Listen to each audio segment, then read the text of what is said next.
Have you ever felt like stress is silently stealing your life away? Not in big, dramatic moments, but in the tiny, invisible ways. It shows up in your shallow breathing, in the way your jaw clenches when you're not thinking, in that moment when someone asks, "Are you okay?"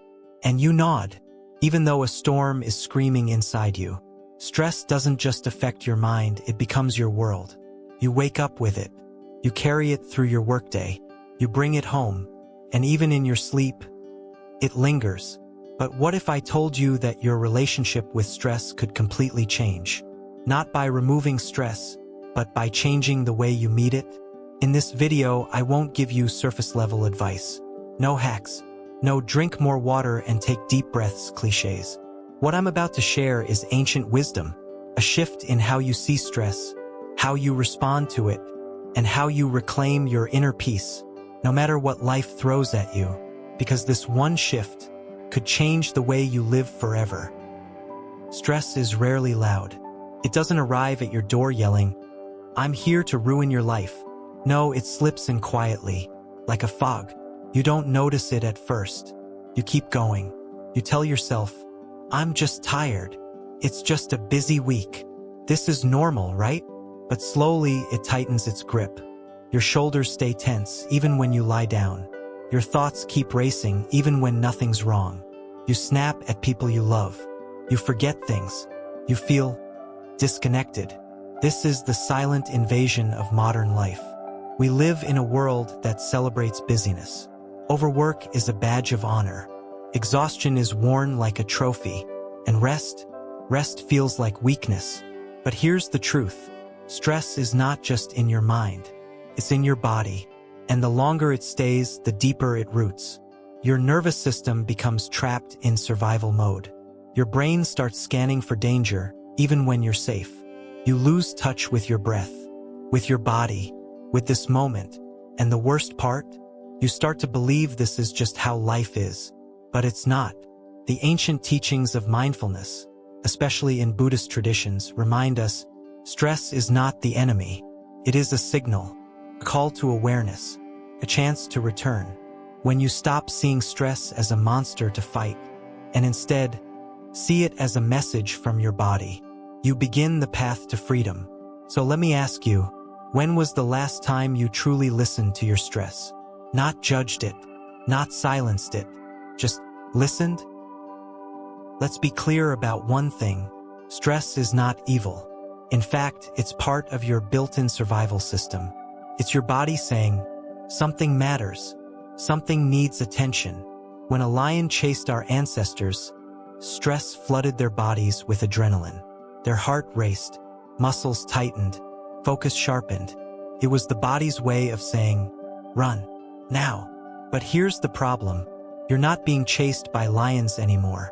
You're being chased by deadlines, by expectations, by comparison, by that one email you forgot to send, by the feeling that no matter how hard you work, it's never enough. The system is still firing, but now it has no clear end. No point where you finally escape. That's where the suffering begins. You see, short bursts of stress are natural, even healthy, but chronic stress, the kind that sits in your chest for weeks, is where things go wrong. It wears down your immune system, disrupts sleep, damages memory, shrinks joy, and inflames the very tissues of your body. But what if I told you that the stress response is also your gateway to transformation? That when understood, when worked with, it can become the very force that leads you to inner strength. Because here's the truth. You're not broken because you feel stressed. You're human. And the real shift happens when you stop trying to eliminate stress and start learning how to relate to it differently, to breathe with it, to move with it, to ask it, what are you trying to tell me? This is where everything changes. The shift is not about running away from stress. It's about turning toward it with awareness, with curiosity. Buddhist wisdom doesn't promise a life without discomfort. Instead, it offers a radical approach. Liberation through understanding. In Buddhist psychology, stress is seen as a signal, not a problem to be fixed, but a doorway to deeper knowing. Here's the core idea. Suffering isn't caused by stress itself, but by how we relate to it. When stress arises, most of us tense up. We resist it. We wish it would go away. We judge ourselves for feeling it. I shouldn't be this anxious. I should be stronger. I'm failing. But the Buddha taught, whatever you resist, persists. Whatever you embrace, transforms. That's the shift. What if the next time you felt stress rising, instead of fighting it, you simply noticed it? What if you paused, placed a hand on your chest and said, "Oh, hello, stress. I see you. You're here. I'm listening." This sounds simple, but in that moment, you're doing something profound. You're breaking the automatic loop. You're no longer the victim of stress.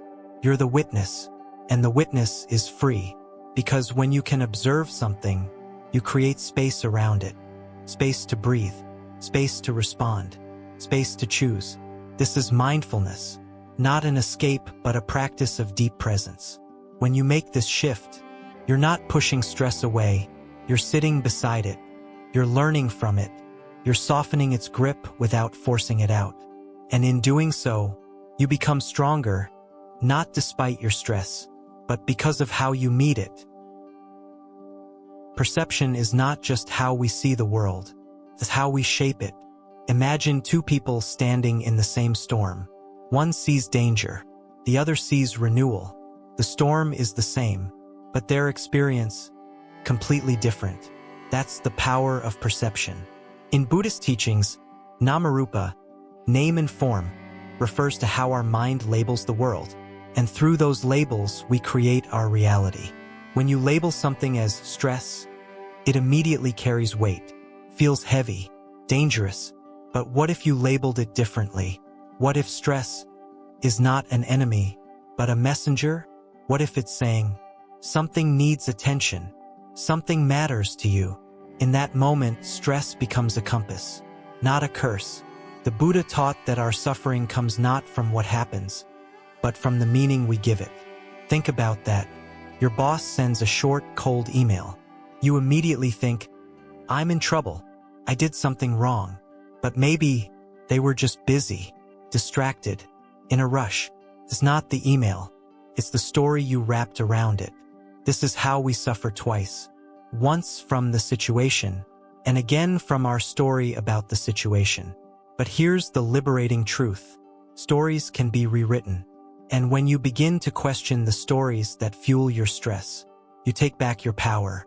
Instead of, this is unbearable, say, this is hard, but I'm still breathing. Instead of, I'm not enough, say, I am learning, I am growing. Instead of, this shouldn't be happening, say, this is what's here now, and I choose how I meet it. Every time you shift your perception, you shift your reality. And every time you do, stress loses a little more of its power. There is a moment, a small gap, between what happens and how we respond. In that tiny space lies your greatest power, the power to choose. But most people miss it. Something triggers them, a comment, a delay, a failure, and before they even realize it, they've reacted. Shouting, blaming, panicking. Regret comes later. Awareness comes even later. This is the world of automatic reaction. And it's the default mode for many of us because the mind loves speed. It wants to judge, defend, protect, attack. Instantly. But mindfulness teaches us something revolutionary. You don't have to react. You can pause. That pause is sacred. It's where you take a breath instead of lashing out. Where you feel the emotion, but don't become it. Where you recognize the pattern and break it. The Buddha taught, just as a solid rock is not shaken by the wind, the wise are not shaken by praise or blame. Can you imagine that? Not being shaken, not because you're numb, but because you're rooted, grounded, awake. This is what mindful response offers. Let's say someone criticizes you. Your automatic mind might say, I need to defend myself. I need to attack back. But your mindful self pauses and asks, is this true? Is this useful? Is my peace worth trading for this? You may still speak up. You may still act. but you act with clarity, not from a wounded ego. That difference changes everything. It's the difference between reacting to a burning ember and holding it in your bare hand, or seeing it for what it is and letting it fall. Mindful response is not weakness. It's power under control. And when you practice it, even your stress begins to soften. Because you're no longer giving it your energy, your identity, or your story. You're choosing peace again and again. Amid all the noise, the deadlines, the worries, the expectations, there is a quiet place within you, a sanctuary, a space that stress cannot reach unless you invite it in. Most people live their entire lives without ever entering this space. Not because it's far away, but because they're always running in the opposite direction. The Buddha didn't promise that the world would become peaceful. He promised that you could. He spoke of the mind like a wild elephant, restless, wandering, easily startled. But with practice, the elephant could be tamed. That inner sanctuary, that stillness, has always been there. It's what remains when the noise falls away. So how do you access it? You return. Again and again you return. To your breath, to the present moment, to this one single inhale and this one single exhale. It may not feel profound at first. You might think, is this it? But over time, you begin to feel a shift. You're less reactive, more grounded. You start choosing presence over panic. You start hearing your own voice over the world's demands. And most of all, you begin to trust that you have everything you need already inside. This sanctuary isn't built by escaping life, but by embracing it fully with wisdom and compassion. You realize you can face uncertainty without fear. You can hold space for sadness without drowning. You can walk through storms and still carry the sun within. This is what the Dharma teaches, not to run from life, but to meet it with such clarity, such peace, that even suffering begins to soften in your presence. So, after all we've explored, the nature of stress, the trap of control, the refuge of the present moment, there is one final realization. It is not the absence of problems that brings peace. It is the presence of awareness. You will still face moments that shake you. You will still have deadlines, heartbreaks, challenges. But the difference is you'll no longer meet them as a storm. You'll meet them as the sky. Imagine living like that, not reacting to every shift in the wind, but standing steady like a mountain. You won't be perfect. You'll still fall back into old habits at times. But now you know the path back. Back to the breath. Back to now. Back to you. You've learned the truth. You are not the waves. You are the ocean. You are not the thought. You are the space it moves through. This isn't just philosophy. It's a lived experience. And it grows each time you return to your practice. So what now? You live this wisdom. You breathe with awareness. You walk with intention. You listen with compassion. You speak with presence. And when stress comes knocking, you don't slam the door. You open it, smile, and say, I see you, but I no longer fear you, because now you know, stress isn't the enemy, it's the teacher. And you are the student who stayed, who breathed, who chose peace when panic was easier. You've made the shift from control to clarity, from fear to freedom, from being lost in thoughts to being home in awareness. This is the beginning, not the end. The path of Dharma is not walked in giant leaps, but in gentle steps, every day, every breath, every choice. If this video resonated with you, I invite you to subscribe. Together we'll go deeper, not just to learn more, but to become more aware, more compassionate, more free. Thank you for walking this journey with me. Until next time, remember, you are not your thoughts. You are the one who observes.